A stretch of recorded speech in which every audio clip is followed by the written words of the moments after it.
ఇక్కడ దశరథుడు కుంగిపోయాడు. అప్పుడు రాజగురువులు వశిష్ఠుడితో పాటు ఇతర రాజగురువులు అందరూ కూడా వెళ్తారు దశరథుడి దగ్గరికి. మీరు మరీ కుంగిపోవాల్సిన అవసరం లేదండి, రాముడు చేయకపోయినా మీరు రాముడిని వెళ్ళమన్నారు, ఆయనకి వెళ్ళిపోతారు.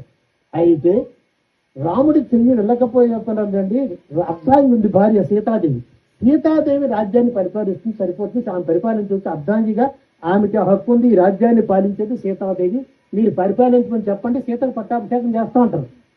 అంటే అది తెలుసుకున్న సీత నీకు తెలుసండి ఏమన్నా, నాకు ఆ పట్టాభిషేకాలు రాజ్యాలు వద్దు, నా భర్తతో నేను వెళ్ళాలన్నది.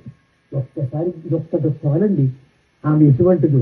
ఈ రోజుల్లో మీరు చూస్తున్నారు కదా, దస్వి అని సినిమా వచ్చింది హిందీలో, చూసారో లేదో నాకు తెలియదు, ఎంతమంది చూసారు దస్వి అని. అంటే 10th క్లాస్ పరీక్షలు రాయడం అనమాట. ఆ దస్వి సినిమాలో అభిషేక్ బచ్చన్ హీరోయిన్ ఉంటుంది అనమాట. ఈ అభిషేక్ బచ్చన్ ముఖ్యమంత్రి, ఆయన్ని కోర్టు డిస్క్వాలిఫై చేస్తుంది. మీకు తెలిసిన ఈ మధ్యన కోర్టు ఏం చేస్తూ ఉంటుంది, ఈ ముఖ్యమంత్రి అనర్హుడు అంటే.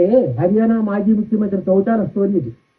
ముఖ్యమంత్రిగా అనర్హత చేస్తే అప్పుడు అతను ఏం చేస్తాడు, సహజంగా మీకు తెలుసు కదా ఎవరిని చేసుకుంటారో, అతను ఎప్పుడైతే అనర్హుడో వాళ్ళ భార్యను సీఎం చేస్తాడు.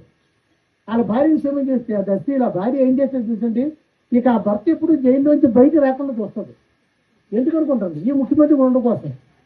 అటువంటి ఎదుగండి, మీ సినిమా చూడండి, ముఖ్యమంత్రి కదా భర్త జైల్లో ఉన్నాడు, నల్లగా ఏం చెప్తాను చేసేటట్టుకి నువ్వు ఏదోనా మాత్రం మా భర్త మాత్రం ఎప్పుడు నేను సీఎం ఉన్నంతకాలం ఆయన జైల్లో ఉన్నట్టు, ఎందుకంటే ఆయన బయటకు వస్తే మన సీఎం పదవి పోతుంటుంది. అటువంటి ఈ రోజుల్లో అమ్మా నువ్వు రాజ్యం చేసుకోమంటే నాకు ఈ రాజ్యం వద్దు, నా భర్త రాముడితోనే వెళ్తానంటుంది. అదేంటి సీతం ఇంతకంటే గొప్పతనం ఏమైనా ఉంటుందా ఆలోచించండి.